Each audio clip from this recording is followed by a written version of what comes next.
All right. Good evening, good evening, good evening, good evening, good evening, good evening. Good evening. When you came in, you were quiet. Now you're like talking to each other, and now you're like, what the hell? Hi, everybody. How's everybody? Good. Hi. Do I need this? Is it too much? Is it too loud? Okay. I'm Chris, and welcome to the Harvard Innovation Labs. How many people have been here before? How many Harvard students? All right. How many have heard me blither and spew? So to you, I apologize. And why the hell are you here? Like that's ridiculous. Before I get started, I want a couple of qualifiers. This is kind of silly. I'm just going to yell. You hear me all right? The qualifier is some people come to these things expecting that they're going to learn absolutely everything they need to know about the topic in an hour and a half. Literally. All right. No, we get feedback. We do surveys, and you get a survey after this event. And people will express grave concern that we didn't cover every aspect of the topic being addressed in an hour and a half. And so that is not going to happen tonight. In fact, everything about marketing, I'm pretty sure you can find on the World Wide Web. You want to know about customer research? You can learn about that. You want to know about brand positioning? You can learn about that. You want to know about distribution, pricing strategy? You can learn it. You don't need to listen to me to learn about that. So if you're here to learn absolutely everything, then maybe you should skedaddle. If you are here, I'm having a really hard time getting this thing off. If you are here, hold on. If you are here to maybe be sort of provoked into thinking differently about marketing, that I can muster in 90 minutes, you know. And so I'm just trying to manage expectations of what I'm going to deliver. Okay. But I really am having a hard time getting this thing off. Something tied up pretty well. Hold on, almost done. All right. Yay. The second thing is one of the things we're trying to do here. By the way, for those that don't know, I'm the director here at the Harvard Innovation Labs. Part of my responsibility is to craft programming, workshops, training, educational kinds of things for primarily Harvard students, members of the Harvard community. And one of the things that we're trying to do is to move away from what I call talking head teaching. Because I don't think it's particularly effective. I mean, it can be fun, it can be interesting, maybe even slightly motivating, but it's not clear to me that it actually changes people's perspective, really changes motivation, really changes learning, really. And so we are trying to shift all of our workshops and programming to be much more experiential. The problem is, what I have for tonight is kind of the old model talking head thing. And so what I would offer all of you, and what I will reiterate at the end of my talking head monologue, which has a fair amount of humor in it, is an opportunity to engage again in another get-together, say a couple weeks from now, and to create more of a workshop, to actually let you take what I've shared tonight, and by the way, I'll share the PowerPoint to anybody who wants it, and then we can get back together in 2 weeks and actually do like a real workshop-y kind of thing, and maybe a little case study and sort of get into the dirt of it all. So if you're interested in doing that, we can do that in a couple weeks, okay? Fair deal? Mm-hmm. Okay. And then the last thing I'll say is feel free to raise your hands, ask questions, challenge the thinking, whatever. The more interactive we can be with this, the better. Okay. So I have been in the world of business for 30 plus years. I've started a bunch of companies. Many were marketing service-oriented companies, working with clients on strategy and brand and this thing called marketing. And I will say to you that the word marketing is probably the most misunderstood and confused word in the business lexicon.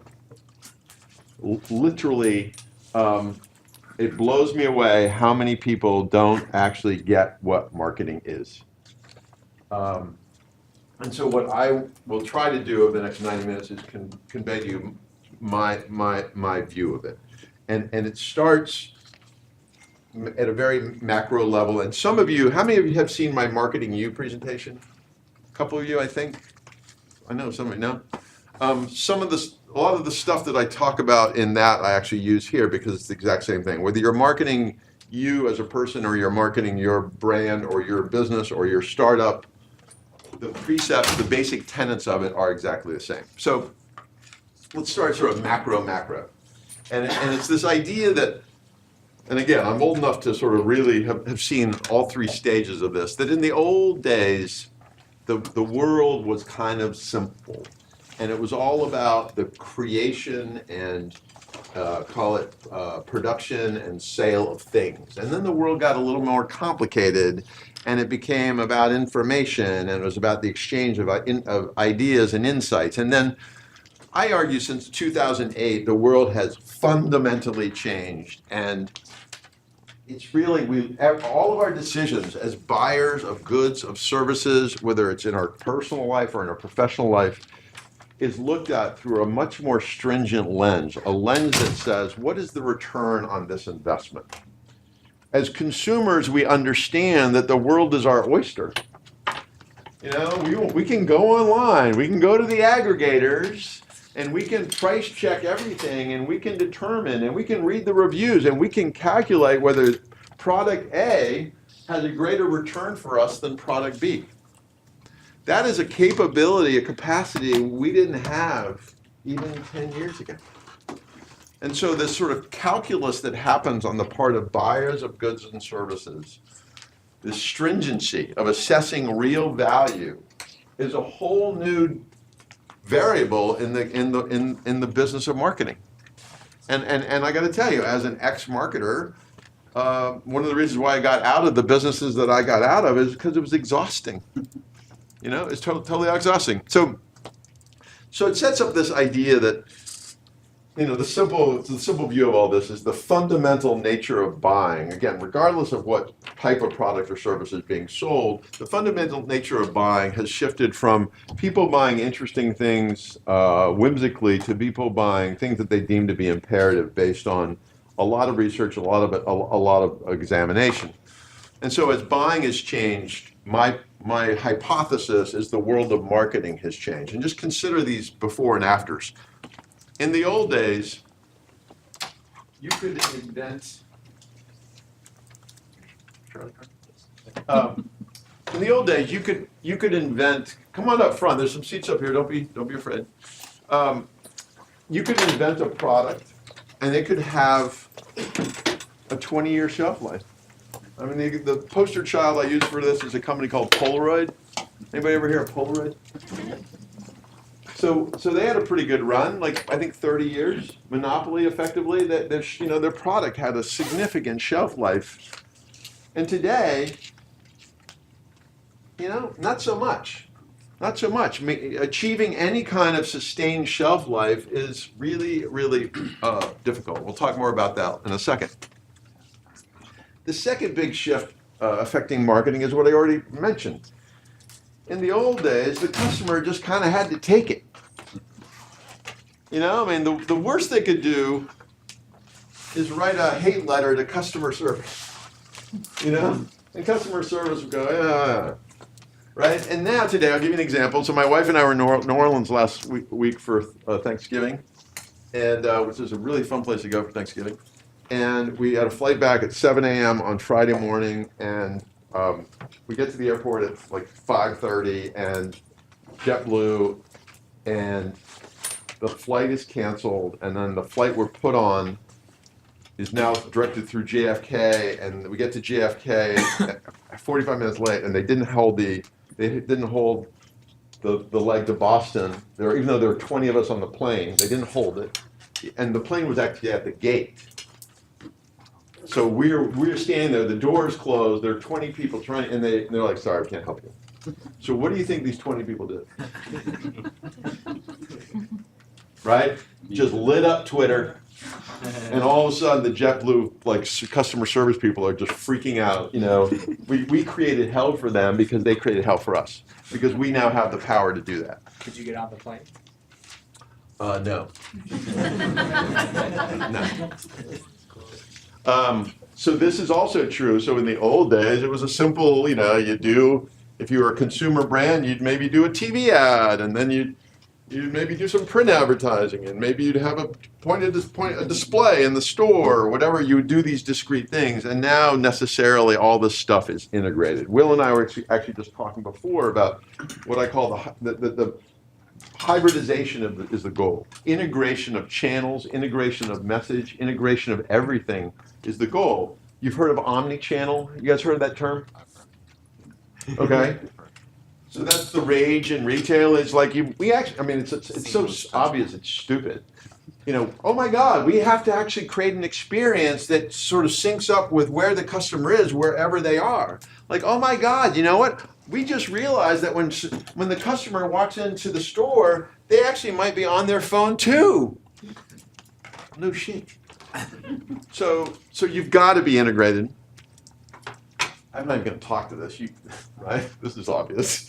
But not that long ago, 15 years ago, digital was a satellite to the system, flying around the main system. And now, today, digital is the central planet of the system.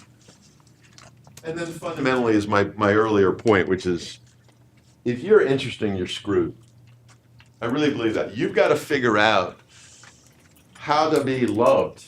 We talk about this here at the iLevel all the time. One of my expressions vis-a-vis creating a startup is the task is not to figure out how to build the function. The task is to figure out how to affect adoption of the function. And when I mean adoption, I mean love of the function. Trial of the function is nothing. I can get anybody to try anything once. You make the offer rich enough, sure, I'll give it a whirl. But what you really need to do is to make the experience so rich that they can't help but come back again and again. Yeah, sorry, grab chairs. There's a couple up here, 5 up here. Will won't bite you. Please. Can I move this? So again, the guys get this right. Like this is the task, and it does put a huge. It makes the marketing job. I'll give you another anecdote. So my daughter's boyfriend's brother was over our place on Friday night, and he's applying to business school because he wants to get into marketing. And I looked at this, and his name's Mikey, which is kind of a problem. You know what I mean? Anyway, and I go, Mikey, do you even know what marketing is? And more importantly, do you actually understand what it's become? Because it's really hard. It didn't used to be that hard. You had a shelf life. You had a mute consumer. It wasn't that hard. Now it's really, really hard. Really hard. So how do you get to imperative? How do you get to this love, this place of love, this place of adoption, this place of where your customers, whether they're B2B, B2C, I don't care, where they absolutely need you in their life, professional or personal. First is you've got to embrace this. Anything less is no good. Anybody know Net Promoter? Okay, so the basis of Net Promoter, the Net Promoter system invented by a guy at Bain, is that the only thing that matters in terms of gauging customer satisfaction is figuring out how many people love you versus how many people hate you. You disregard the people that like you because like is not parlayable. If I know that you hate me and I ask you some questions about why you hate me, I can do something if I choose to about that. If I know you love me, I can actually parlay that too. I can understand why you love me, and I can do more of that, and you will actually tell your friends about the fact that you love me. If you like me, I don't know what to do with that, right? Like is like vanilla. It's nice. But it's not going to motivate people to buy more. So imperative is imperative. This is another funky thing, and this is something we teach here at the iLab like every day is you don't get to decide that you're imperative. You don't get to decide that you're lovable. The customer decides. And the anecdote that goes with this is many years ago, Ford Motor Company did an ad campaign. Some of you may be old enough to remember this. The tagline was "Quality is job one." Well, no shit. You're a car company. You have people in their car. You're like, their safety is paramount. Of course, quality. You don't get to declare we're lovable. You don't get to declare you can try it. It's not going to work. The only way to get to imperative is actually deliver an imperative proposition, a function that the customer cannot not adopt. That's what gets you imperative. And the measure of all this really is not purely revenue, it's not profit, it's not funding, it's the advocacy of the customers. The strongest brands in the world, the leadership brands in the world today, their greatest marketing asset, their greatest marketing vehicle is what? Their customers. The evangelists. I mean, if you look at some of the most venerable brands in our world today, Apple, Google, Alphabet, Starbucks, many of them have done very little traditional marketing communications. If you really look at how much money they've spent relative to the scale of their businesses, tiny percentage. And that's because they figured out a value prop, a thing that was ultimately imperative to a lot of people and loved by a lot of people, and therefore a lot of those people did the marketing for them. And I know all this sounds really obvious, but it's really hard. Getting to like is easy. I really believe this. In every aspect of life, getting to like is easy. Getting to average is easy. The bell curve, you guys know the bell curve, standard distribution curve? Yes. 62.5% in the middle, 17.5 on either side. That says 75% is average to bad or some such number, or 80%. Getting to average is easy. Getting to okay is easy. Getting to brilliant is really hard. And getting to this place has nothing to do with marketing. You go, what? And it has everything to do with marketing. When I say it has nothing to do with marketing, what I'm really saying is it has nothing to do with marketing the way most people define marketing. When you say, and I challenge you to do this is something we could do, and if we get back together in 2 weeks, we can talk about it. Go out there into the world and ask any of your friends, any of your peers, hey, what's your name? Igor. Igor, how are you? Good. Chris. What's marketing? Like, how would you Selling you something that selling you to want. sell me something? Okay, so Igor says marketing is selling somebody something. No, a lot of people will say, well, marketing is advertising, right? Like I saw Amazon's ad for Echo. That's marketing. It's kind of true, but the real point is that marketing is everything. The marketing of the Harvard Innovation Labs definitely requires outreach. We've got to communicate out to the students and to the Harvard community. But it also requires in-reach, that when the customer comes towards you, what they experience determines whether or not they love you or not. So the decision to offer fruit was a marketing decision. They asked me what I wanted to do. It was a marketing decision. I'm trying to make sure that you all leave here feeling good about both what you learned and what you felt, right? So marketing is not marketing communications. Marketing is everything. Now, the challenge you have as you go out into the world is many organizations and many leaders don't get that. So what you see in most companies is marketing over here. Say, you're smiling because you work in a company? I support all these people. Okay. Because I build platforms that the salespeople and the marketing people use, Okay. and they often split. Yes. So in most organizations, marketing is over there, and they're basically marketing communications, and then sales is over there, and they hate each other. And the real problem is marketing communications sort of has responsibility to drive the business, but the problem is they don't have accountability to control everything. They don't have accountability, responsibility, authority to determine whether there should be fruit on that plate. They don't have the capacity to tell the CEO that the product sucks. And so there they are running around like bunnies trying to do communication to promote their offering when the offering is actually no good. So if you want to be successful at marketing, and this is what I told Mikey, I said, Mikey, if you really want to be successful in this vocation, you've got to have control. You've got to have control. Or you got to work in an organization that is so collaborative, it allows you to work with everybody to ensure that everything aligns to create a lovable, imperative proposition. Does this make sense? Now, the good news for Jessica, Will, and the other folks who run companies in this room is you are in control. That's the bad news too. Sorry. But this is, you have this capacity. I mean, at the end of the day, the CEO, there's more seats up here, guys. At the end of the day, the CEO is the chief marketing officer.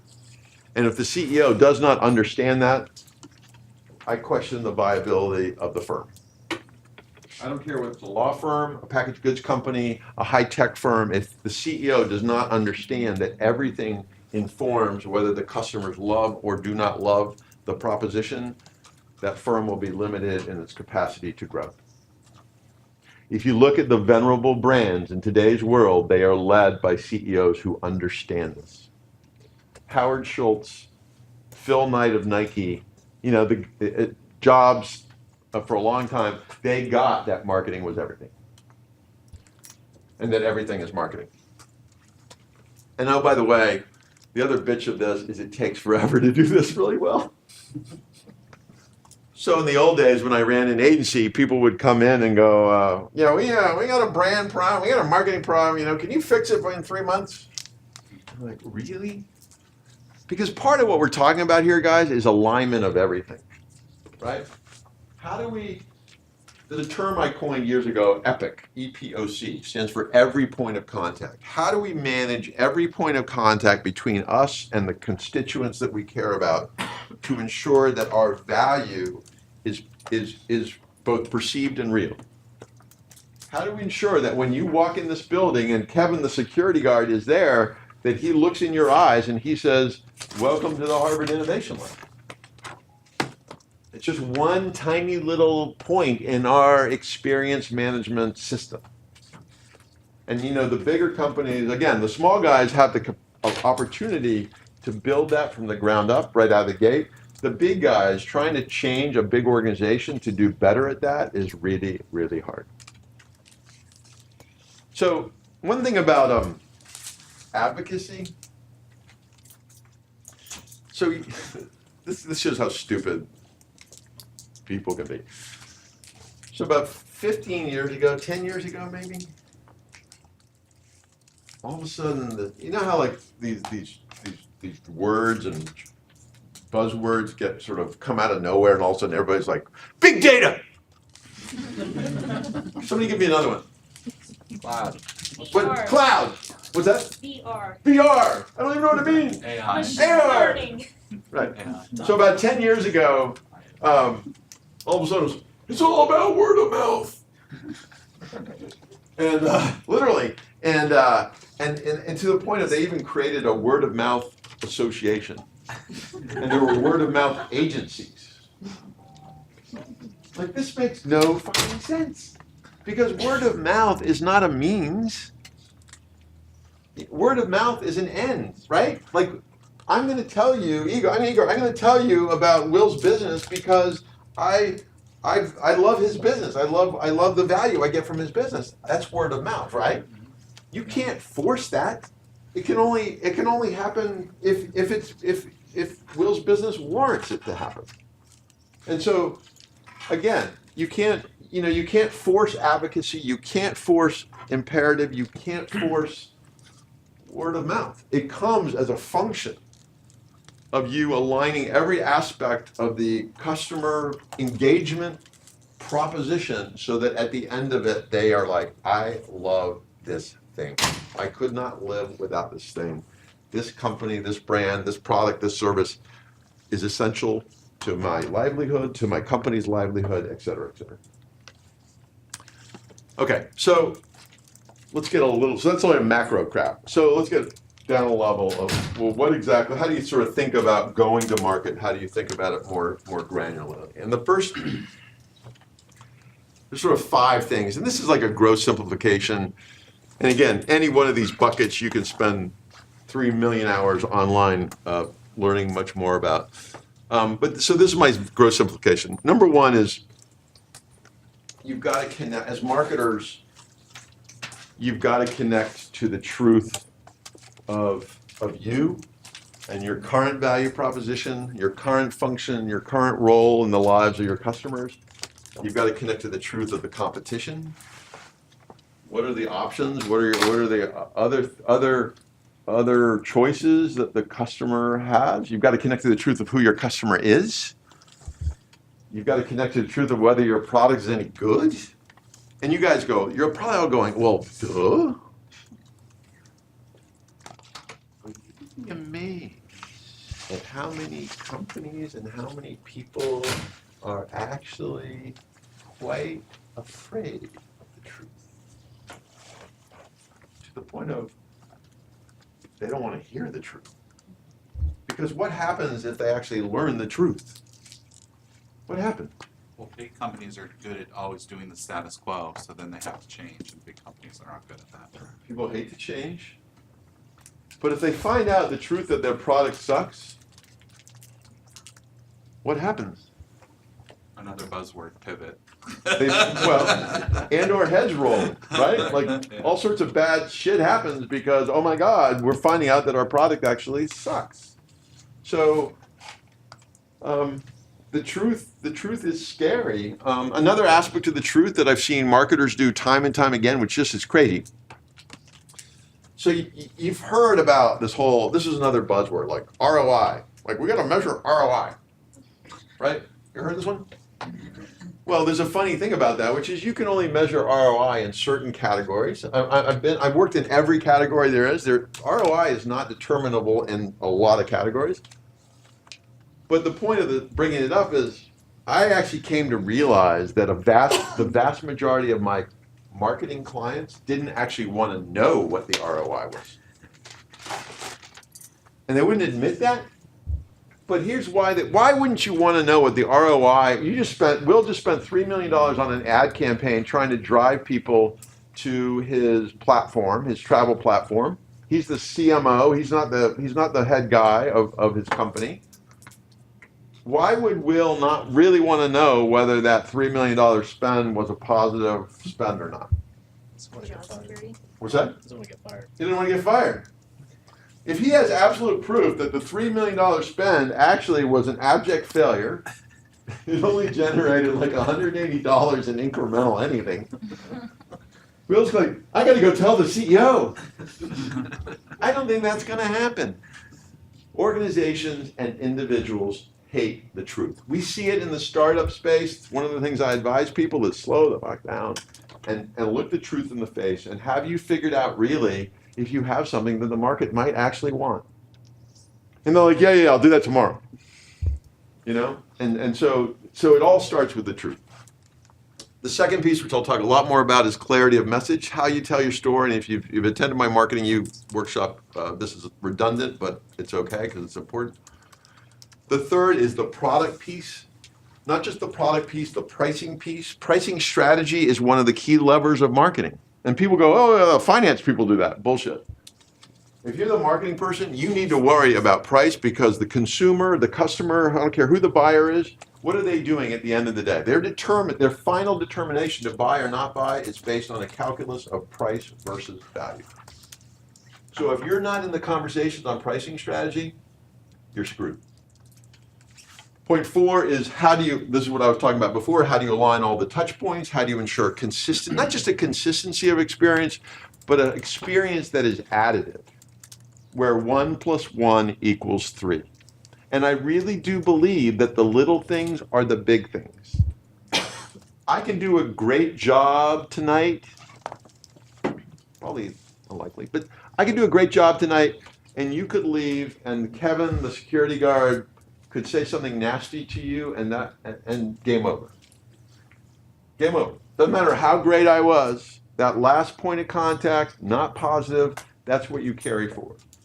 And so managing that experience is just as important as the other pieces. And then finally is this idea of what I call intensity of outreach, which is in today's world, given all the choices we have, all the clutter in our inboxes and our lives, you've got to be really, really aggressive. You've got to be provocative. You've got to be intense. So what I'm going to do is take you around the horn on each one of these things and give you a little bit more detail on sort of how to think about this stuff.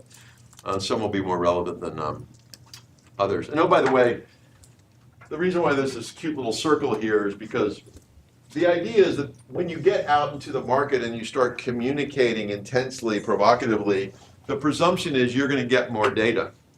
You're going to get feedback, right? And that you feed that into the loop. Like this is a continuous loop. It's not like you end, like, okay, I'm done. Remember the shelf life issue. You've got to constantly refresh the system. You've got to constantly go back out to customers and gauge the truth. Refine the message. Refine the product. Refine the pricing.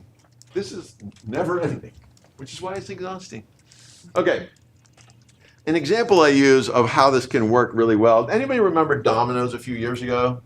They had a little problem on their hands. Their pizza. Remember that? Pizza sucked. What was it? Pizza sucked. Pizza sucked. And the social airwaves were basically saying the pizza sucked. In very clear terms. And so do you remember what Domino's did? They owned it. What'd they do? They owned it. They owned it, man. They actually looked the truth in the face. And it was pretty easy to look the truth in the face, but they looked the truth in the face. And the CEO came out and they did a huge campaign, basically, we suck. Do you remember this? Yeah. They owned it. They owned it and they said, we're going to fix it. They were advertising this. We suck. Our pizza sucks. We're ashamed of ourselves. We're going to fix it. And so what do? They looked the truth in the face. They told the right story, blah, blah, blah, blah. They did all the things I just talked about. And this is what happened to their stock price in 1 year. It doubled in 1 year. So the beginning of this travesty, it was at 13, and 12 months later, it was at 28. And it's not all about stock price, obviously, but the point is, the shit works. Okay. So now we're going to move into the clarity of message. Well, a little bit on clarity of message. So anybody know what these three things have in common? Come on. What do you got? P. They all begin with P. That is correct. And somebody actually told me that they're all related because Roman Polanski was Polish, and when he got into trouble in the United States, he moved to France where they make Perrier. Like, yeah, I didn't think of that. Anyway, the point is, all three of these things are brands, right? Like if I ask you to describe Poland, if I'd ask you to describe Perrier, and if you know Roman Polanski, I ask you to describe Roman Polanski, you will tell me something. It won't be a paragraph, it won't be a page. It'll be like one or two sentences. You associate something with these entities, right? Right? I believe everything is a brand. I believe countries are brands, packaged goods are brands, people are brands. I believe the Catholic Church is a brand. I believe pencils are brands. We have associations with everything in our lives. You all are brands. If you go out and ask your friends, another homework assignment if you want to, go home tonight and ask your friends or your significant others or whatever, what do you think of me? Like if you had to write down something about me, what would you write down? And I guarantee you they will have something to write down. May not be positive, but they will write down. So the point here is everything is a brand. So I don't care. Sometimes people say to me, well, the marketing thing doesn't really apply to B2B, or doesn't apply to nonprofit social enterprises, doesn't apply to like high technology companies. You're talking about consumer facing stuff. I'm like, bullshit. Doesn't apply to higher education. What's that? Doesn't apply to higher education. It doesn't apply to Every higher day, bullshit. Every day. You think Harvard is a brand? Anybody think Harvard yeah. is a brand? Like Harvard, So everything is a brand. And so the syllogism here is, purpose of any entity is create value. To create value, you need resources. To get resources, you have to ask for and warrant them. And all resource givers, and this is sort of a fundamental truth in every aspect of your life, whether you're being a marketer or you're just being a human being, is that all of us are after resources. And all resource givers have choices to give to us or not give to us. Like you guys had a choice to come here tonight or not come here. So as a marketer, I had to write a description on this event that would hopefully provoke you enough to go, maybe I should check this thing out. I'm fighting for your resources, and you guys are fighting for all the resources you need in your life, professionally or personally. And that includes dating. It does. So the task of any entity, whether you're a pencil or a person, is this: to differentiate, be more relevant, more desirable, to be imperative. And one of the most important parts of this is just the simple intentionality of it, that as you walk through life, recognize that you are competing. Recognize that you have a task before you, professionally or personally, to differentiate yourself and be more compelling than the guy next to you. It's fundamental. Now, we don't want to operate that way. We want to think that we are alone and lovely, and all the resources we want will come to us naturally. That is not fundamentally true. So think about this. Everything is competing against everything. So America is competing for investment resources versus China. Coke is competing for consumers versus Pepsi. By the way, this entire election was all about marketing. 100%. I, as a marketer guy, just was watching and watching and watching and going, oh my God. Brilliant marketing on his part. Brilliant. Not so good on her part. And then my point here is that you guys are all competing against each other. Sorry. But you should still be nice to each other and get each other like fruit and stuff. Okay. So let's get into a little more detail. So connection to truth, I'll just skim through this. Just do it. As marketers, as CEOs of companies, don't be afraid of the truth, and recognize that what your job here is to connect these two. What you think you're selling, but versus what the market actually wants to buy. And this is my point about to the startups here. It's not about the function, it's about adoption of the function. We can make anything. Anything. That's not the hard part. The hard part is figuring out what to make that people actually want to love, right? That people want to view as essential to their life. And this is just to say a lot of information about that you need, a lot of the truth that you're trying to find, you can find online. It's not, you don't have to spend, in the old days, you'd have to spend thousands of dollars doing focus groups and all this other crap. You don't have to do that anymore. There's a bunch of different things you can do now to just learn. And I know, again, I'm sure half of you are going, this is so obvious, I gotta run out of here screaming, which is totally fine. I have probably worked with, I don't know, 300 companies in my career. And I would count on one hand the number of companies that actually knew who their customer was. It's just sort of like, yeah, our customers between the age of 25 and 54, and then like they don't actually know who the human being is. And the only way to get adoption of the function as a marketer is to actually know who the human being is. Yeah. So do you think successful companies have a board of customers besides They a should. board of directors? They should. Because if you're totally focused on the customer They experience. The other thing that blew me away is how many CEOs of companies I worked with weren't actually customers of their own company. Wow.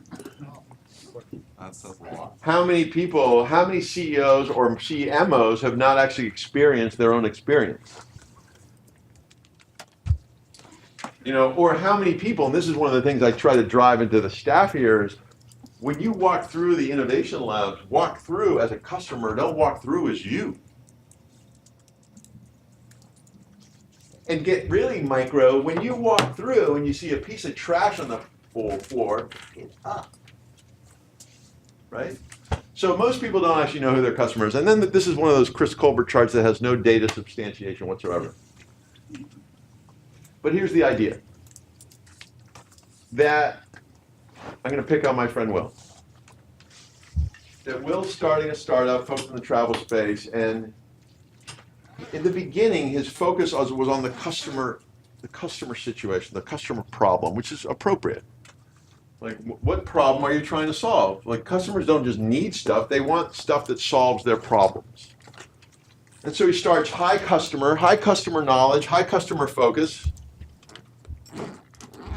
low product knowledge, because he actually hasn't figured out what the product is, really, right? And then over time, what happens is the product gains more and more attention, more and more traction. There's probably some sweet spot where there's the level of knowledge, the level of focus is the same. And then what happens? He starts getting traction, he starts getting sales, he starts getting business. And then I've seen this thousands of times, the product takes over. It's all about the product. It's all about, let's add more features, let's add more benefits. The competition just added 3 new features. We need to add 3 new features. It's the product. It's the product. Oh my God, it's all about the product. The way to the future is the product. And what do you think's happening? What do you think's happening?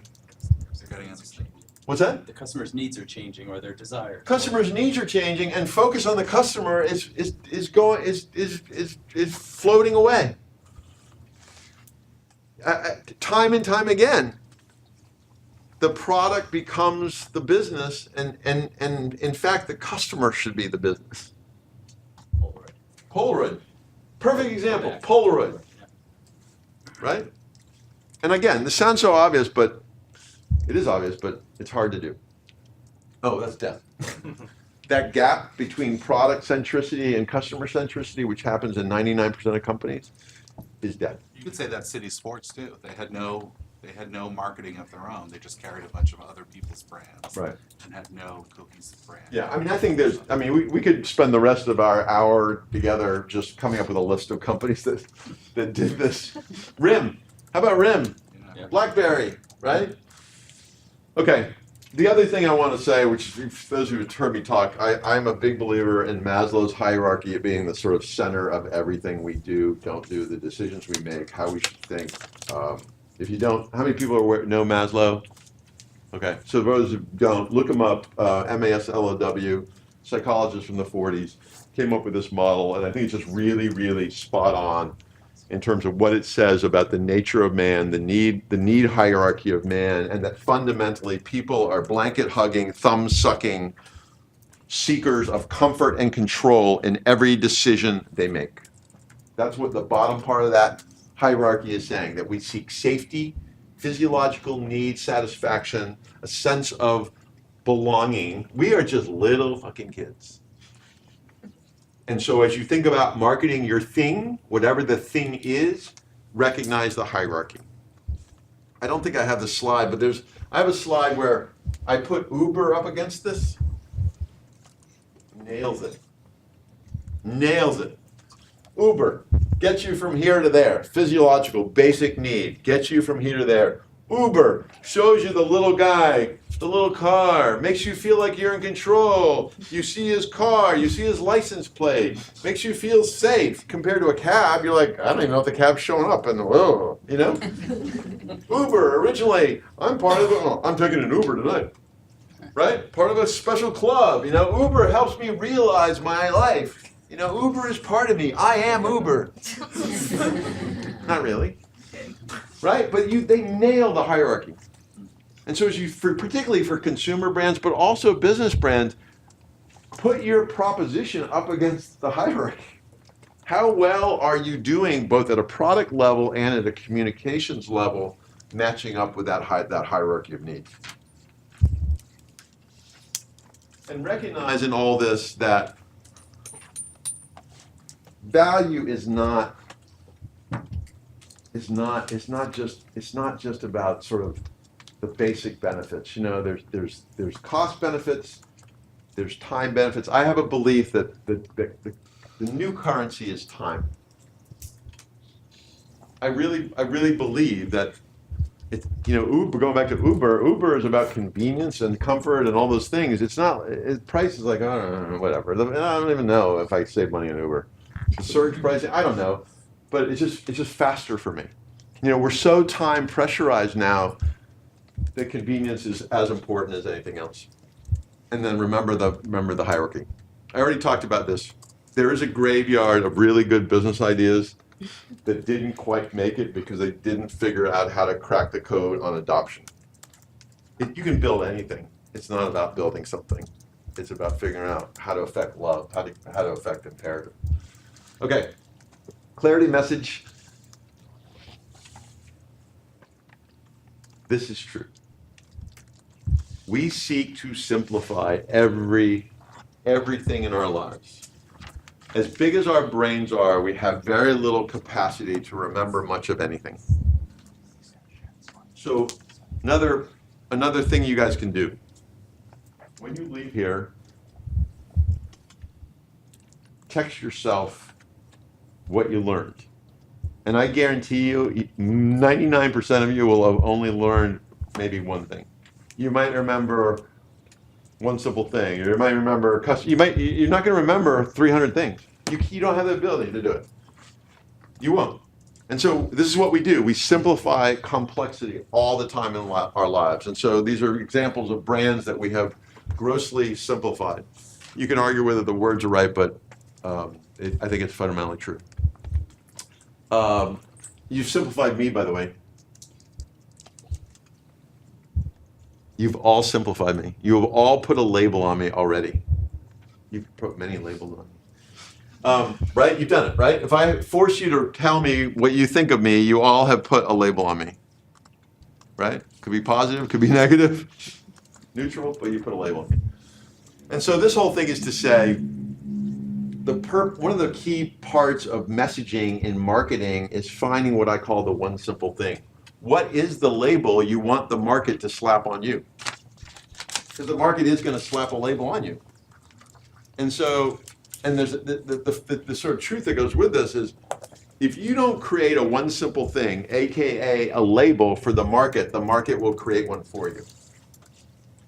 And I say this to job seekers about themselves, that when you go in to interview with a head of HR for a job, at the end of that conversation, however long it is, I guarantee you when you leave, that individual is slapping a label on you. They're not slapping a page. They're not slapping 2 paragraphs. They're slapping like 3 words. And yeah, they have all the other data, but when they go into the conversation with their peers to talk about which of the 5 candidates do they prefer, I guarantee you the label thing is what everybody will default to as a way to compare and contrast, because that is what we do. So one of the challenges was finding the one simple thing, particularly for startups, is this lovely Einsteinism, is if you don't actually understand what you do, or you don't understand what your value proposition is, you probably can't make it simple. And I see this time and time again with startups. They haven't figured out exactly what they're doing, and so their ability to find the label is almost nil. So part of messaging is about the one simple thing. Another part of messaging is recognizing that all decisions in life, I believe all decisions are made emotionally. As much as we try to be calculating in our actions and our choices, at the end of the day, I mean, how many of you did a spreadsheet regarding tonight and weighing it with an algorithm to determine whether this was a better investment of your time versus going to a bar? You know, it's not what we do. I say this around, kids in college. How many of the students that go to Harvard actually did a calculation like did a quantitative spreadsheet on the relative merits of Harvard versus Yale versus Stanford versus whatever, and I would argue like 1%. I mean, some of them did, but not many. All decisions are made emotionally. And recognize that in every one of your interactions. Like you think that the rational self is controlling your conversations and controlling your decisions. I don't believe it to be true. It's all coming out of here. This is another chart I made up years ago with no data, but luckily I got data to substantiate it. So here's the idea.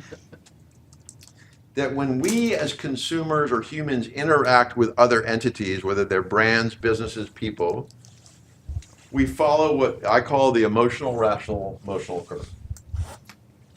So I'm going to pick on my dear friend Will. So you went from friend to dear friend. Things are trending up. So I meet Will at a cocktail party, and let's say Will is a potential customer, and so I want to sell him, I want to market to him and convince him to buy what it is I'm trying to sell. So what will happen? Hi, how are you, Chris Colbert? Hi, Will. Nice to meet you. Will, good to meet you. Crazy weather today, huh? Yeah. Did you get wet coming over? Yeah, I rode my bike over here. Yeah, I sort of noticed you were a little dewy coming in. Yeah. Yeah. So what happens in interactions, whether they're face-to-face interactions or looking at an ad or looking at a website, or it doesn't matter what the context is. What we do as humans is we seek to engage first emotionally. We seek to establish some level of affinity, some level of feeling that then gives us the license or the motivation to actually shift into the rational mode. So tell me more about your business and how we might be of help. I thought it was your business. Oh I'm talking shit, about. I forgot. Tell me how can I be of help to you? Well, what is your business? I don't actually know. No, I'm kidding. But the point is you follow this curve, you start high emotion, you shift to rational, and then you end emotional. So I made this up years ago. I've been telling people all about it, but I didn't really know. Turns out about 5 years ago, Harvard Business Review article, 2 psychologists, researcher people, did a study and determined that within the first 2 minutes of meeting somebody, humans do 2 things in sequence. The first thing they do is they assess warmth.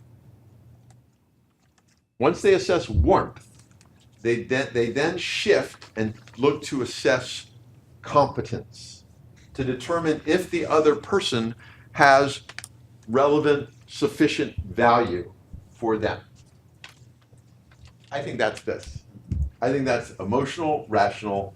This study didn't talk about them, how they end the engagement, but I'm pretty sure you end with, so hope the weather clears up. Like how many, right? We've all done this with each other. Any meeting, what job interview, sales pitch, investor pitch, right, Jessica? You start with small talk, and then you get into the thing, and then you end with small talk because we want to connect first and foremost with people. So as marketers, your job is to embrace this truth and ensure that the engagements that you create, not all of them obviously, but many of them follow the curve. You know, like a presentation, a website, an advertising campaign, an experience in the lobby. We talk about this in terms of the lobby experience, like how do we bring more emotion into the equation? It's all very sort of central to your role as marketers. So what's a great OST? It's true to your capability, true to the value proposition. It's relevant and motivating to the marketplace, which sounds obvious, but believe me, it's hard to do that. And then lastly, it's distinct. That it's different than what others are saying or doing. The way this works, you're at a cocktail party, and you see Will across the room, and that OST is sort of the centerpiece of, it's really in marketing land, it's the centerpiece of your positioning statement, right? That idea, that label is central to your value prop and central to everything that you communicate. Another piece of this which I espouse for when I talk about marketing yourselves, but it also applies to marketing products or services, that all the messaging part of marketing is storytelling. if you really look at the best marketers in the land, they're really good at telling stories. Like really, really good at telling stories.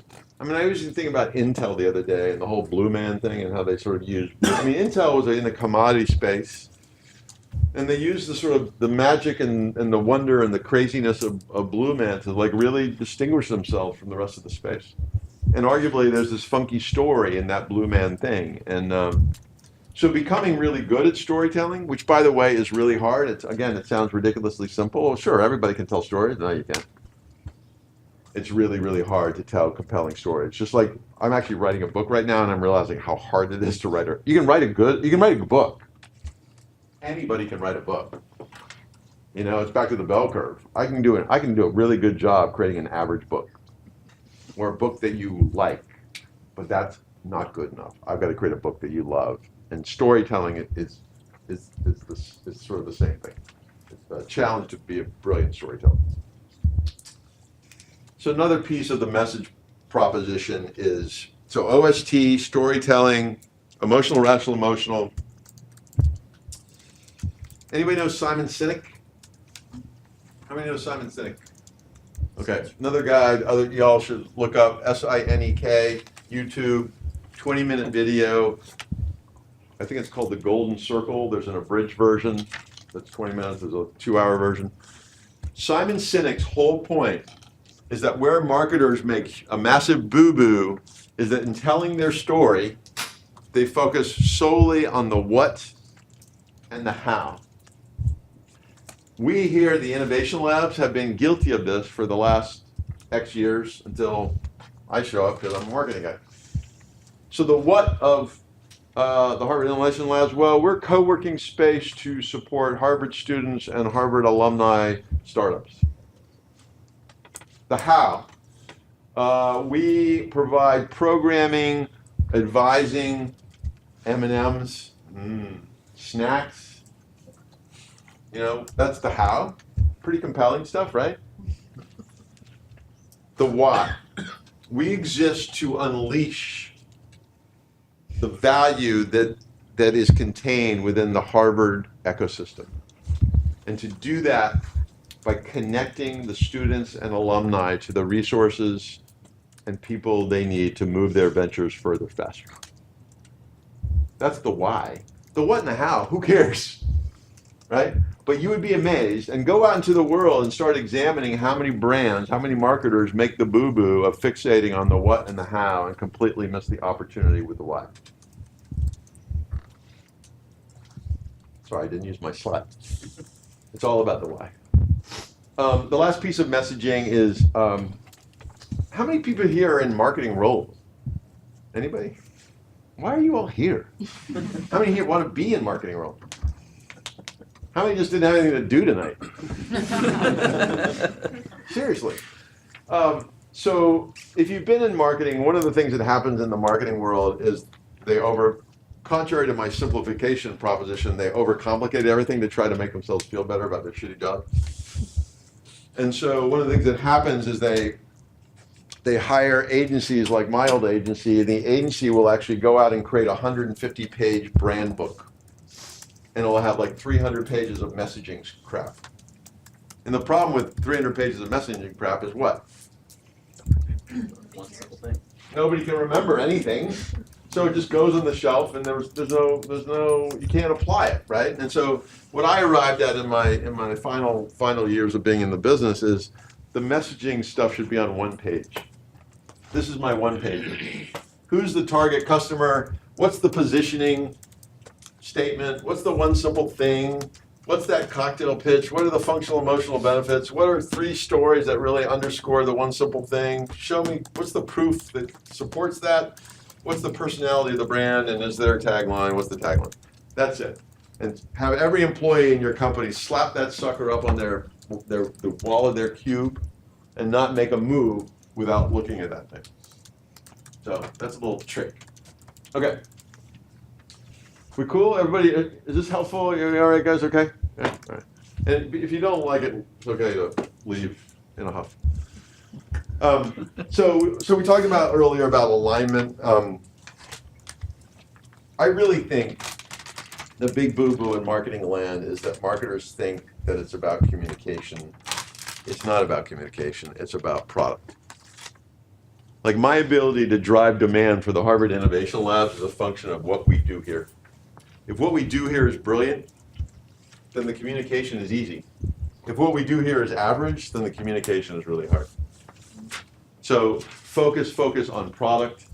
Make sure that your one simple thing, that thing that is true, relevant, and motivating, and hopefully distinct, is actually proven by the experience itself.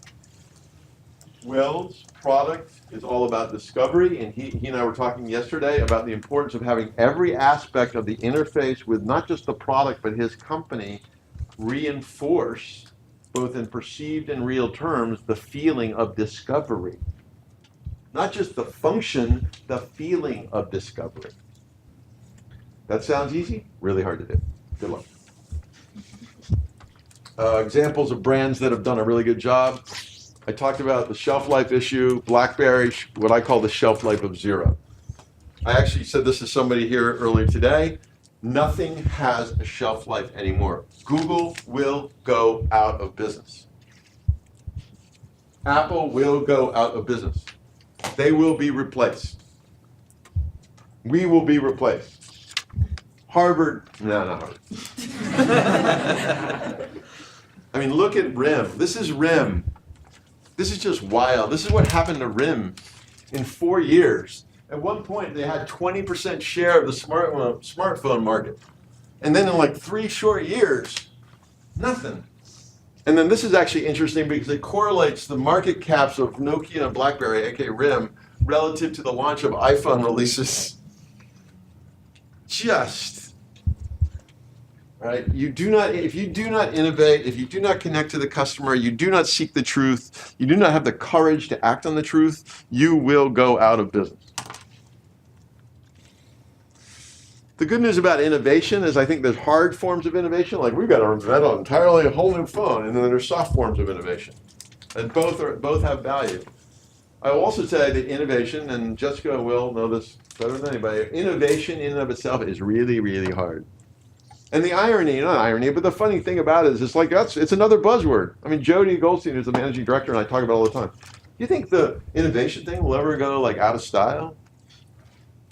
I'm like, I think the word might, but the function is essential because we all have to innovate forever. Like this never ends. But think about innovation, how hard it is. Anybody remember this? First PDA by a company called, what were they called? That fruit company. Apple. Abject failure. Another one? These guys are really good at failing, which is why I think their shelf life will actually be longer than most other companies. They're actually okay with failure.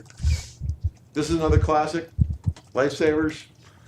So think about Lifesavers relative to the one simple thing. What do you think Lifesavers' one simple thing is? Refreshing. What's that? Refreshing? Say more. Round. Round, hard candy. Right. Yeah. Right? It's a lifesaver. It looks like a lifesaver. Do you think a piece of gum looks like a lifesaver? Do we wonder why this was an abject failure? It's not their one simple thing. Here's my favorite. Okay, let me go back. Anybody remember, you older people, a brand called Zippo? Yeah. What do? Lighters. Lighters? So this is what I'm guessing happened. This is not that long ago. It's like 5 years ago. So Zippo, I think, is family run. So we're going to pretend we're the family. And guys, our sales are flattening. You know, people are smoking less, and they're just not buying our lighters. Anybody have any ideas? I've got an idea. What if we line extended? Well, what do you mean, Chris? Well, like our brand means something to a lot of people. What if we invented a whole other line of products, like a whole other business that was a Zippo branded business?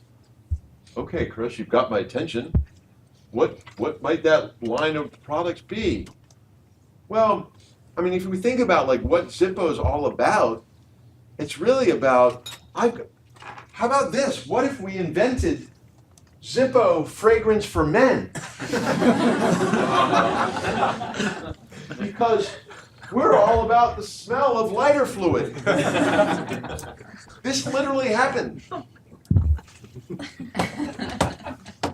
Now let me ask you a question. Do you think Zippo did a good job of connecting to the truth? No. What? No. No.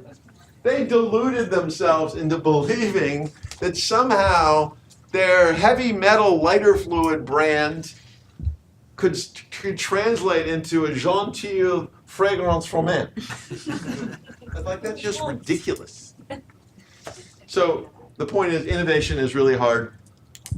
This is classic. Why do most new products fail? Okay, you ready?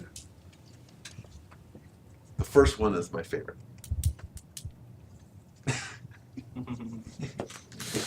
How can you be a revolutionary product if you have a revolutionary product that's not a real market? That's not really a revolutionary product, right? That's just a stupid product. Insufficient education to create a category. I think it's all. I think these all point to just it's stupid. There was no market for the thing. You know, another one. Insufficiently distinct from again. Like there's no market for it. You know, no market. Blah blah blah blah. I mean, it's all. So anyway, okay. Some other aspects of innovation. There's all different kinds of innovation. So you're sitting in a company that had a market, and you're like, oh shit. You know, we need to create more advantage. Recognize it doesn't have to be, let's create a line of men's fragrance. It can be other forms of innovation. And then this is just a point about soft innovation. Oh, this is another Chris Colberton that has no data. I actually believe, and this goes to my point about it's not about the function, it's about adoption of the function, that the function is a commodity. That I can make anything you can make tomorrow. Anything. I can make Zippo fragrance pretty quickly. By the way, there's actually a wine company now that has created it's called Copycat. The brand is called Copycat. Anybody heard of this? I stumbled upon it in New Orleans, literally and figuratively. And what they do is they analyze the best wines in the world, and then they copy them. They have some technology that goes in and determines the exact sort of combination of whatevers, and then they figure out how to make that exact same wine for like 10% of the price. Brilliant. Anyway, the point is function is a commodity. Even positioning is sort of commodity. You can say whatever you want to say, but I actually believe that the last bastion of differentiation for a lot of brands, certainly not all brands, is an interface, isn't that experience thing. How you connect with a customer, how you communicate with a customer, how you deal with 20 angry JetBlue customers contacting Twitter makes or breaks the brand. That the distinction lies more in interface than it does in the actual thing itself. I can't really prove that, but I believe it to be true. Although this guy actually sort of helps me here by saying the following, that all sustainable value, meaning non-commoditized propositions, lie at the intersection of the aesthetic and the engineering, which is a way of saying that the best brands in the world understand the importance of nailing both the emotional and the rational, understand the importance of appealing to customers. I haven't been over this side. Hi, guys. Hey. How's it going? All right. They understand the importance of nailing both the left and the right brain. How many people here have both sides of their brain? Raise your hand. Anybody don't? Not? Because even those of us that are highly left brain actually have a right brain, and even those, like we both have both sides of the brain. And so the sustainable value thing is often at this intersection of left and right, form and function, aesthetic and engineered. That's where we do best as humans. That's where we find love. Like even in our significant others, there's a form and function thing going on. There's a rational emotional thing going on. It's not purely physical. There are other aspects that are happening there. This is just to say that as you think about going to market, so in the old days, they used to say marketing was the 4 Ps: product, price, we talked about pricing strategy, promotion, marketing communications, and place, distribution. And this is really sort of a P&G packaged goods kind of view. Get the product on the shelf, price it right, package it well, communicate, aggressively, advertise it well, and you'll generate sales. I think it's gotten much more complicated, and there are now many more P's. There's the people P, there's the policy P. Like every part of the proposition contributes to market perception of value or not. And so as marketers, again, your job is to try to manage every point of contact. Lastly, is this whole question of go to market. So again, you've nailed the truth, you've got your story, you've got your one simple thing, it's emotionally wrapped, you've aligned the product proposition, real value, distinct value, you've affected a consistency of experience, so no matter how the customer comes in contact with you, it's all sort of synchronized and integrated, but you still need to go to market. Even though you've done all those amazing things, you still need to go to market. And the naivete that we are struggling with, and we see it here daily, is this. It's really quite remarkable. There's this sort of sensibility. These slides are terrible. It's a sensibility of, well, I'm just going to build something that's self-serve and will go viral. Like, no, it won't. Like, oh, so you're not going to actually have to do anything. That's amazing. So this is bullshit. But another, let me jump ahead.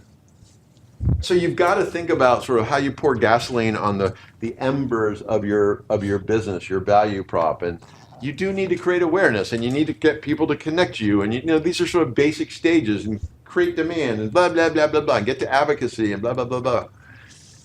And one of the things I really espouse, and my wife is actually has a startup, in the nonprofit startup, and I keep yelling. She made the mistake of asking me to be on her board. So we're actually talking about the divorce lawyer. No, I'm just kidding.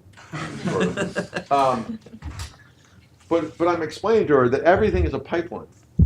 Everything is a pipeline. Whether you're selling semiconductors, your travel app, packaged goods.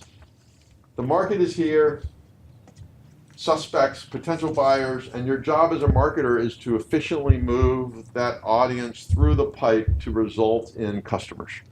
And then have those customers turn into evangelists, zealots, promoters, right? And that's the most efficient way to feed the funnel, bring more people into the funnel.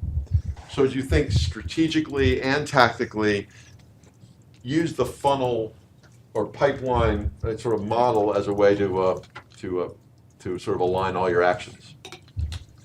I talked about this before. Yeah,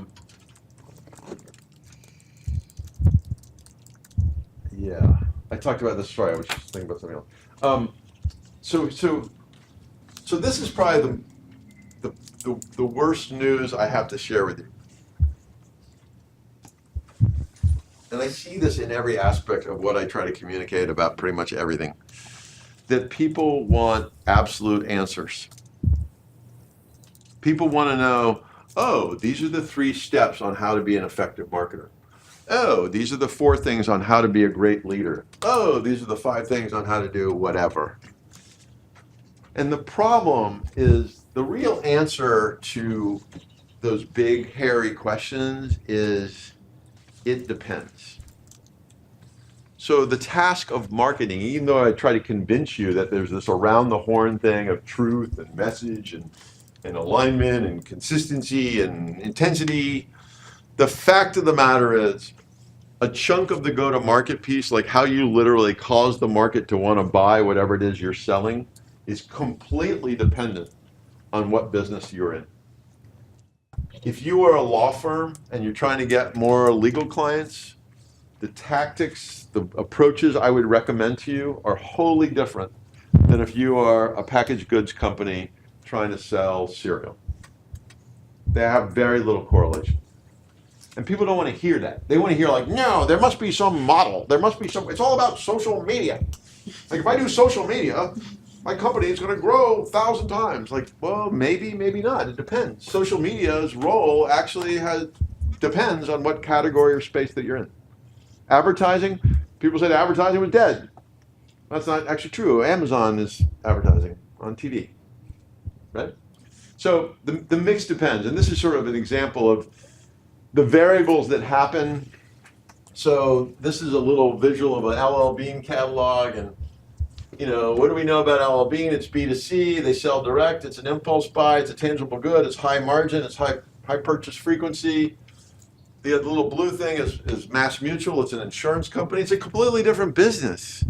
And so therefore the tasks or the tactics you use to market the thing are completely different too. So to underscore this, the rule of three. So you're a packaged goods marketer, what are the three drivers of your business? These are that. Product's got to be good, and that includes price. You've got to have distribution, and you've got to support it with advertising. Pretty much. Right? Now compare that to you're now a cardboard manufacturing company selling cardboard boxes to every e-commerce company in the world. Different drivers, right? Are you going to do advertising? No. Why would you do advertising? Right? Compared to you're a doctor and you own your own little primary care clinic. Doctors are in the business of selling what? Huh? Confidence. Trust, confidence. So how do you do that? You do that with ads? Trust us. Dr. Colbert's clinic, trust us. We haven't killed anybody lately.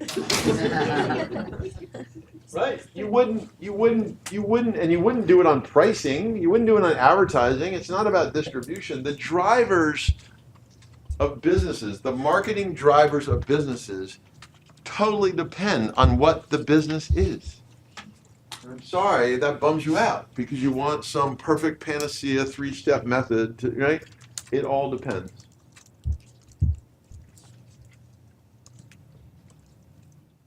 To prove my point, have you ever noticed that advertising agencies don't actually advertise? Isn't that odd? Why do you think that is? What's that? Their work speaks for them. Maybe. Or maybe they're in the business of selling confidence, and you don't create confidence in the ads. You create confidence in relationships. I go back to an advertising agency markets very much the way a doctor's office markets. Very much. Have you noticed this? This is a Google ad. Google uses print advertising. The largest digital media company in the world actually spends a fair amount of money now on print advertising. But you told me print advertising was dead. Traditional advertising is dead. TV is dead. No, it's not. It depends. And this, again, I know this bums people out because they don't want it to depend.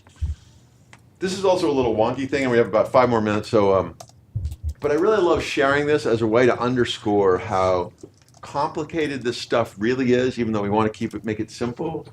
And how as marketers, think this shit through. Like really examine what's going on with you the beauty of being a marketer is you are actually a consumer too. You are a buyer too. And so observe yourself in your engagement with brands. What is motivating you, how you're feeling about the experience of being with brands, engagement with brands, buying brands, because you can learn a ton just from being you. So this wonky slide is my attempt to debunk this idea that different kinds of media are dead, and to also try to convey that media has very different roles. So bear with me. So there's this medium called billboards. You guys seen billboards? Still out there, right? So the context of billboards, coming at me. I seek and expect nothing. I'm not looking for billboards, right? I'm trying to get from point A to point B. I'm active. I'm in the car. And I am unintentionally open because I'm slightly bored. right? That's the context of billboards. Compared to the context of TV or print advertising, flipping through a magazine. I'm seek entertainment. I am expecting intrusion, right? We expected Super Bowl.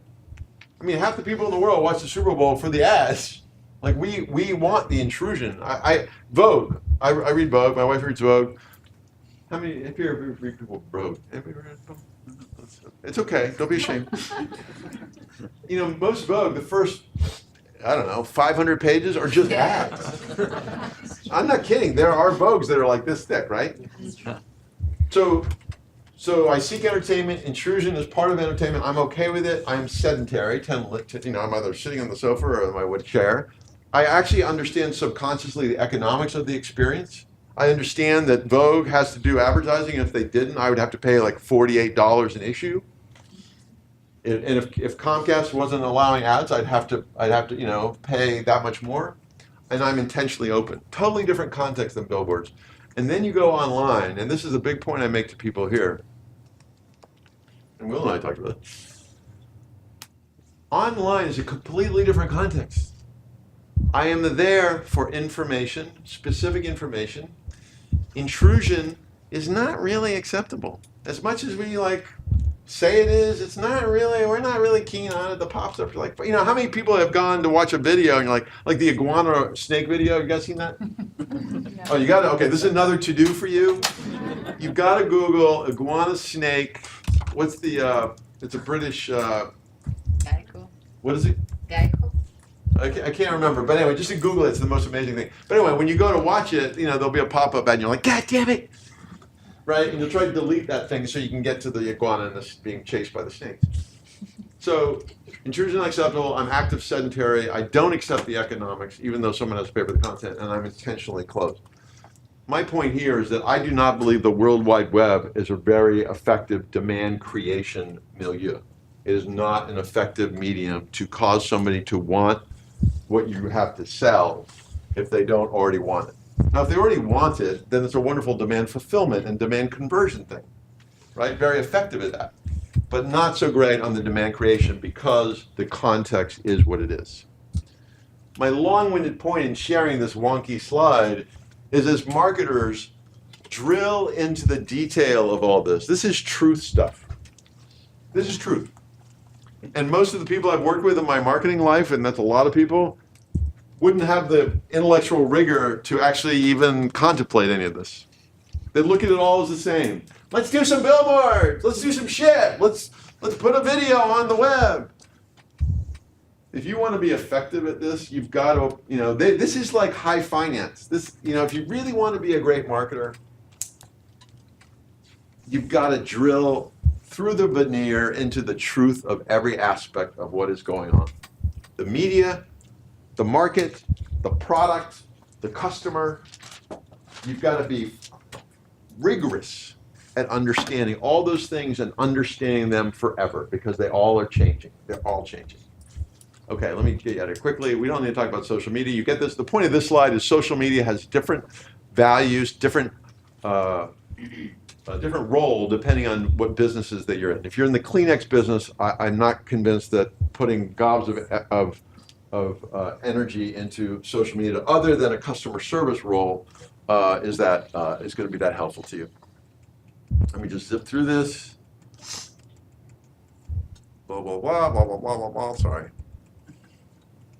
And then the last piece is just as marketers, even though I don't believe a lot of categories are measurable, and the reason why I don't believe that is because the decision to buy or not buy something is more often than not what I call the function of the confluence of influence. People are not discrete creatures. Think about how many people own a pair of jeans. Do you know how you ended up buying that particular brand of jeans? Was it that you saw one ad and you're like, holy shit, I got to get 7 for mankind? Probably not, right? Probably it was a friend of yours has a pair. You like the way it looks. You saw an ad. You were on the tee and saw a thing, and another guy got on the tee. You look really cool, and you're like, oh, look, he's wearing 7 for mankind. Right? A lot of different things contributed to your decision to buy 7 for Mankind versus AG or something else. And so as marketers, we have to embrace that truth. That you can't measure things discretely because people don't buy things discretely. They buy things as a function of the confluence of influence. Does this make sense? But I still say, you got to try to measure, damn it. And the thing to measure, going back to imperative and going back to advocacy and word of mouth, is this idea of net promoter.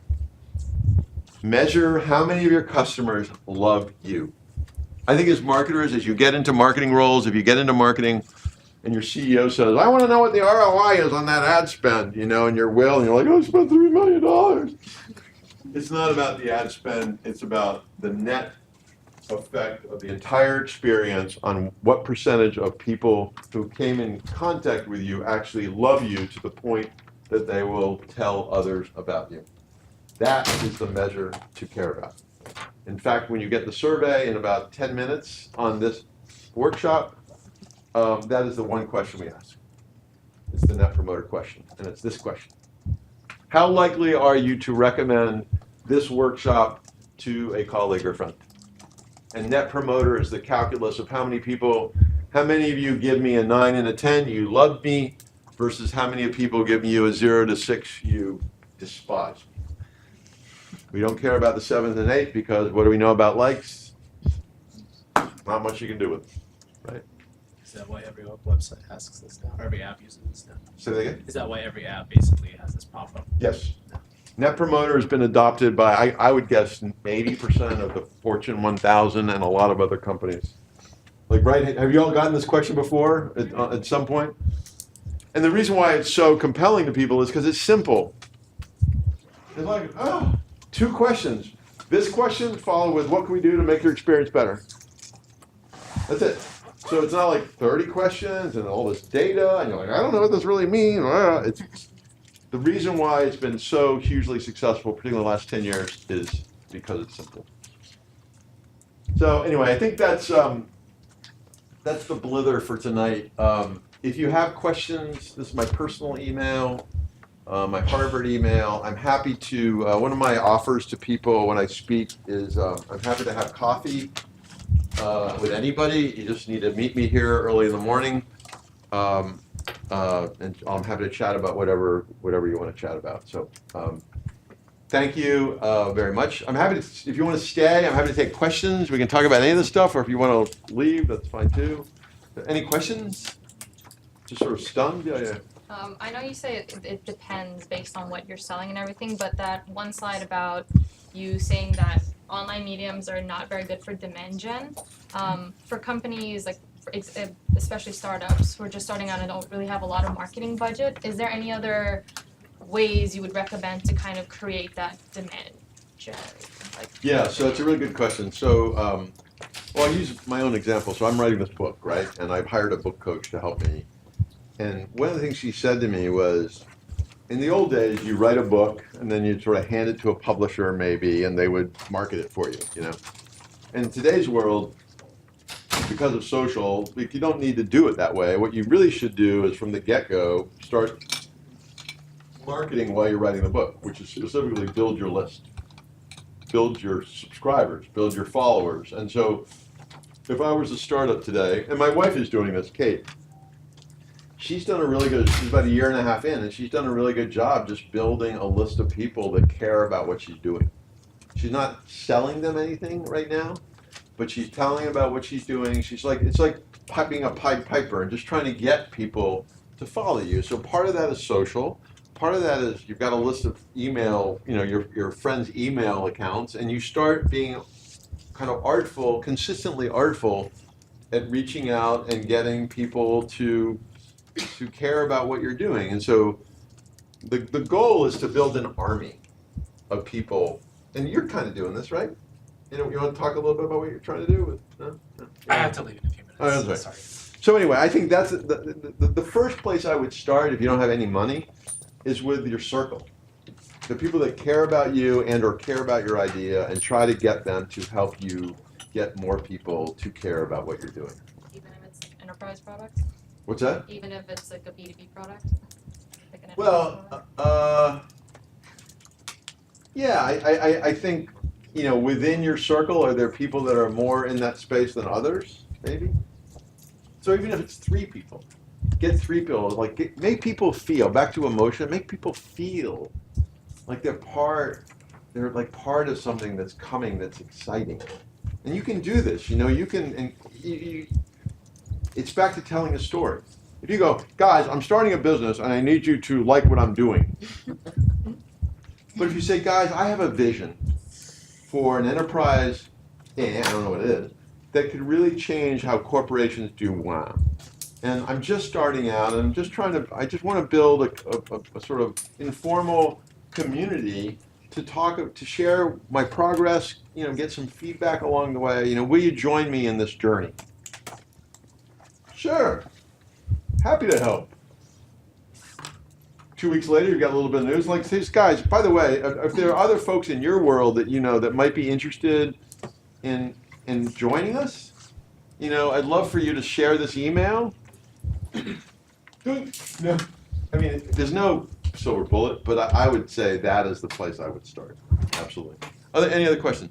And again, feel free to leave. It's sort of well, it kind of bridges on her, but it's sort of similar. But so some people you see when they start companies, they have these big marketing budgets, like big, and they put like more upfront into the marketing than like sort of the infrastructure of the business. And other people will wait till there's more infrastructure, and there's, you know, people do that in different ways, and then put more, you know, then do the marketing. But the reality is, if you don't have demand gen, you might not get any money to even have any infrastructure. So the heart of the question is this: what's the right mix Okay, so the right of mix. infrastructure and marketing at So early stage? You're not gonna like my answer, but the right mix is It depends. no. The right mix is, what do we talk about? Left and right brain. Sustainable value lies at the intersection of the aesthetic and the engineered. So be awesome and have it be relevant. You've got to be in the middle. So For sure. it's balance, yin and yang. Like guys, if you look at all the signals and symbols of life going back thousands of years, True. it's all saying the same shit. None of this is really new. And one of the things it's saying is that balance is everything. Go back to the election. The middle is probably the right place. So what I would say is balance. You've got to work on demand gen. You've got to work on creating momentum out there, but you cannot completely ignore infrastructure.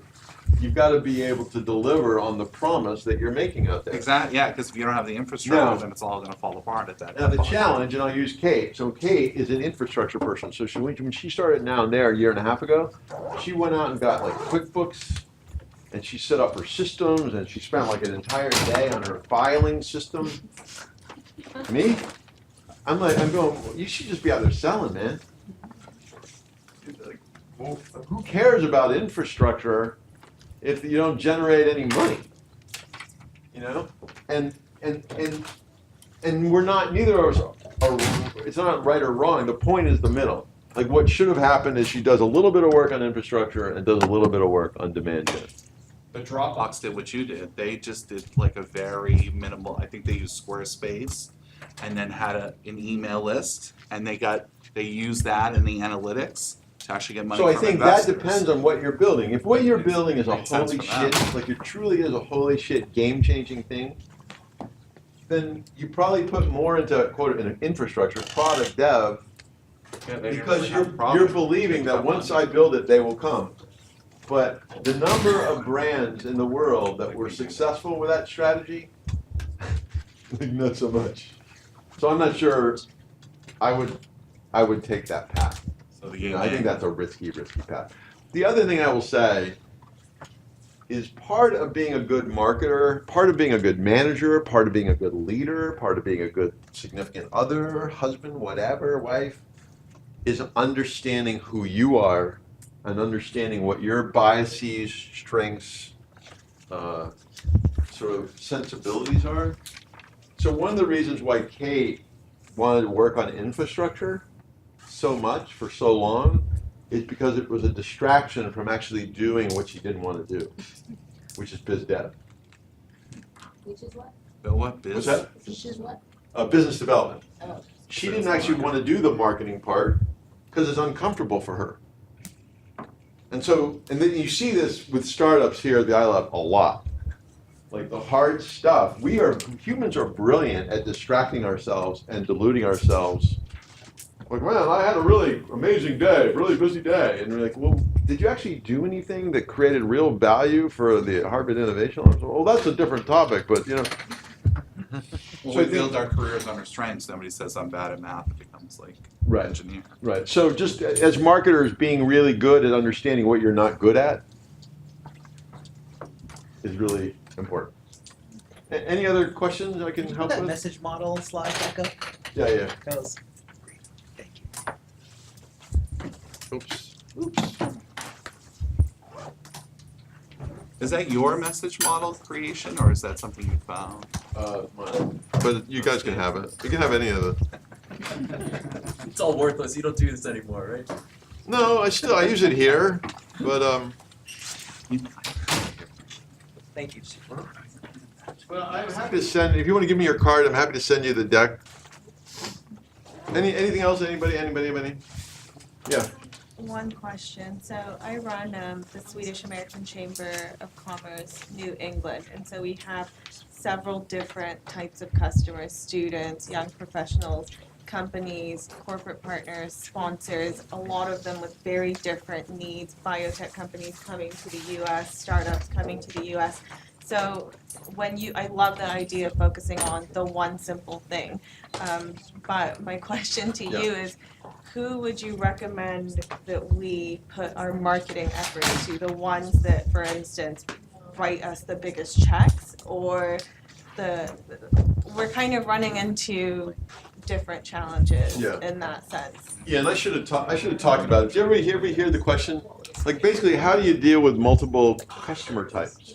You know, my simple model is like, well, we have one customer, and so my view would be this gets a little questionable. But what I would do is say, okay, we've got 7 different segments. Is there a tie that binds the customers we serve? Even though we got big donors, we've got young adults, like, is there any sensibility among them that we can attach to in terms of our macro one simple thing? You know, the feeling that we want them all to have in working with the chamber. When they come to our events, when they're on our website, when they talk to us, whatever, like this is the sense we want to be about opportunity. Because everybody loves opportunity. Yeah. Underneath that, we're going to have 7 different message models. We're going to have some pillars that for donors, the story we tell them is about return on their investment. For young adults, the story we tell them is about connecting them to their opportunity. You know, and so the simplicity of this is actually not that simple in your kind of situation. That you would have one macro, sort of overarching message model applies to everybody based on their humanity, and then underneath that you would have X number of specific message models for them. Does that make sense? Yeah, because what we say is we're your Swedish connection in New England, but then if I meet with different partners, then it's always I use different decks for different groups. It just, my selfish question is there a way to simplify my life? But No, but doing 6 of these is Yeah. better than not doing anything, right. and also better than trying to do a 150-page Yeah. description. And then the other thing is, what's the line? Sweden? We're your Swedish connection in New England, Okay. or Swedish business connection in New England. So I'm going to be an asshole. Yeah, I didn't come up with it, so Okay. you won't hurt my feelings. There ain't no Y in that. Yeah, There's a what? yeah. I don't even know what to, like, okay, who cares? Would it be easier to say it depends on their needs? Every customers to find Sure. out what the customer's need is and then connect to the needs. Yeah, need, want, fear, desire, this goes back to Maslow, you know, looking at every one of your segments through Maslow's lens, you know, where are they at as human beings? What are their needs? What are their desires? What are their fears? What are their wants? What are their whatever? Like, that would be a really great exercise. So, yeah. I feel like there's a lot of companies that are really good at marketing. At the end of the day, marketing's perception, right? And what we perceive as real. But that doesn't always really stack up to the truth, of what. When you So say like, in marketing other is words, like perception- I'll give you an example. So like the iPhone, if you buy the iPhone unlocked, in other words, not tied to a carrier, it's about $900. Yep. You could buy exactly comparable Android devices that do everything that those iPhones do. Yep. Probably in the $300 to maybe top $600 range unlocked. Yeah. So they function identically. You're not going to have iMessage and all the stuff. Yeah. But Apple's very successful at, they're probably the best person that does that. The why first, think different. Yeah. You know what I mean? I don't- yeah. You're part of a club selling a feeling. So I think there's some products that are absolutely awesome at what they do. And people might argue with me about that, about Android or Apple, but that's not the point. Like, they're very awesome at what they do, and then they're good with aligning the perception of reality with real reality. But I find that a lot of people, their product or service is just meh, or mets, if you're, it's Yeah, like I think I'd be underwhelming, careful. and they're good at. Okay, let me just say a couple of things. I don't think marketing is perception. I think brand value is perception. But what's brand value? Brand value is a derivative. Marketing is everything. Because I think there's a lot of people that are better at like the the hype. product is marketing. My point to you is the product is marketing. That's not perception, that's real. What that iPhone does is marketing. What it doesn't do is marketing. That's real. And then the other thing I would say about Apple as an example is part of that brand value perception is a function of longevity. They were first to market. Yeah, with a hardware. If they came in today with a Me Too, like they came in with the And they're iPhone going 7, down, they're fine. exactly the way it Sales is. issues They on had that. never been in the smartphone space. That phone would not do well. I do not believe. No, the world has So, 86%. Anyway, it's complicated. Let me take one last question and then get you somewhere. It's a jobs to be done question. It's a what? Jobs to be done. The idea of like Christensen. Yeah, Christensen stuff. Yeah. That's not in here. And I'm asking Must mostly have because his I'm just stuff. I can't naive. feel it. I'm naive. So like, does that play a part in marketing at all? Yeah. Everybody familiar with Clay Christensen has written a lot about the idea of brands being having to do a job, and I think of it really more of as a role. So Will, the poor guy I was picking on, is creating a discovery app, and he and I were talking about a travel discovery app. So most travel is demand fulfillment. All the aggregators about demand fulfillment. He's talking about creating something that actually helps you discover places you'd never think about going to, based on who you are.